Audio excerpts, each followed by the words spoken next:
Hi friends, പുതിയൊരു വീഡിയോയിലേക്ക് എല്ലാവർക്കും സ്വാഗതം. ഇന്ന് നമുക്ക് വേണ്ടി ചെറിയൊരു റെസിപ്പി ചെയ്തു കാണിക്കുന്നത് വേറൊരാളാണ്. എന്തോ ഗീതൊക്കെ നിങ്ങൾ ഇന്ന് ചെയ്യാൻ പോകുന്നത് പിന്നെ വെറും പുളി, അതായത് തേങ്ങ അരച്ചു.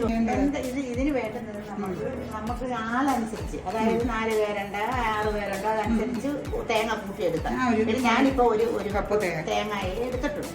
ആ ഒരു കപ്പ് തേങ്ങയ്ക്കകത്ത് ഒരു സ്പൂൺ മുളക് പൊടി, 3/4 സ്പൂൺ ഉലുവപ്പൊടി, 1/4 സ്പൂൺ മല്ലിപ്പൊടി, ഏറ്റവും കുറച്ച് മല്ലിപ്പൊടി. അതന്നെ, ഏറ്റവും കുറച്ച് മല്ലിപ്പൊടി എന്ന് പറയുന്നത് ഈ ഇതിന്റെ ഒരു ടേസ്റ്റിന്, അതായത് ഇതിന്റെ ഒരു ഗുണത്തിനും രുചിക്കും കൂടെ മല്ലിപ്പൊടി നമ്മൾ കുറച്ചിരിക്കണം, അല്ലെങ്കിൽ അത് മുന്നോട്ട് നിൽക്കും. നെല്ലിക്കയുടെ വലുപ്പത്തിലൊരു പുളി, അത് പുളി കൂടുതൽ വേണ്ടുന്നവരുണ്ട്, വേണ്ടാത്തവരുണ്ട്, അതനുസരിച്ച് പുളി ഇടാം. ഈ തേങ്ങ കൂടുന്നതനുസരിച്ച് പുളിക്ക് മാറ്റം വരും. എന്നിട്ട് കുറച്ച് ഉള്ളി, കുറച്ചൊരു 5-6 കഷ്ണം ഉള്ളി ഇടാമെങ്കിൽ ഏറ്റവും വലിയ ഗുണമാണ്. നമുക്ക് 5-6 കഷ്ണം ഉള്ളി ഇടണം. ഉള്ളി ഇട്ട് ഈ തേങ്ങയും പുളിയും, കരിവേപ്പില എപ്പോഴല്ല, അരക്കണ്ട, മാറ്റാം. അന്നേരം ഈ ഉള്ളി ഇതെല്ലാം കൂടെ നല്ല വെണ്ണ പോലെ അരയ്ക്കണം. ഇനി നമുക്കിത് കലക്കി ചേർക്കാം.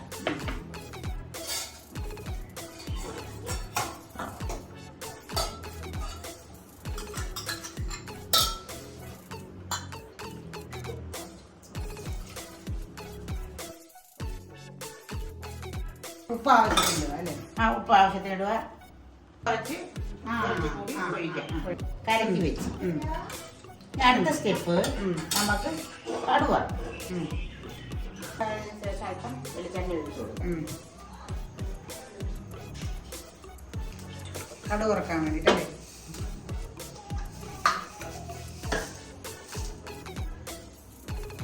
ഒരു സ്പൂൺ, 1 സ്പൂൺ കടുക്. അത് കഴിഞ്ഞ് നമ്മൾ ചെറിയ ഉള്ളി ഇട്ട് കൊടുക്കുക.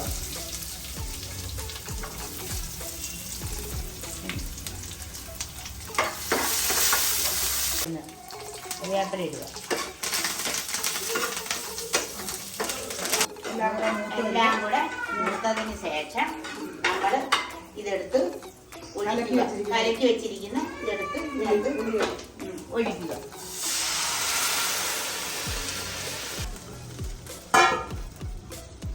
തിളക്കേണ്ട ആവശ്യമില്ല അല്ലേ?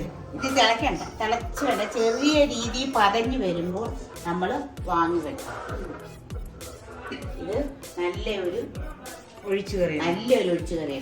പണ്ട് എൻ്റെ അമ്മ തന്ന ഓർമ്മയാണ് ഈ പുളി.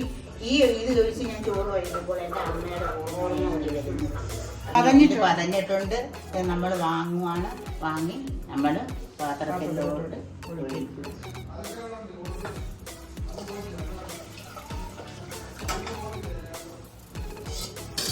ആദ്യം നോട്ടത്തിൽ നമുക്ക് തോന്നും ഇത് ഇഡലിക്കൊക്കെ അരക്കുന്ന ചമ്മന്തിയാണ്. പക്ഷെ ഇത് ചമ്മന്തി അല്ല. ചമ്മന്തിയുടെ ടേസ്റ്റിന് എൻ്റർലി ഡിഫറൻ്റ് ആണ്. ഇത് വ്യത്യസ്തമായ രുചിയാണ്.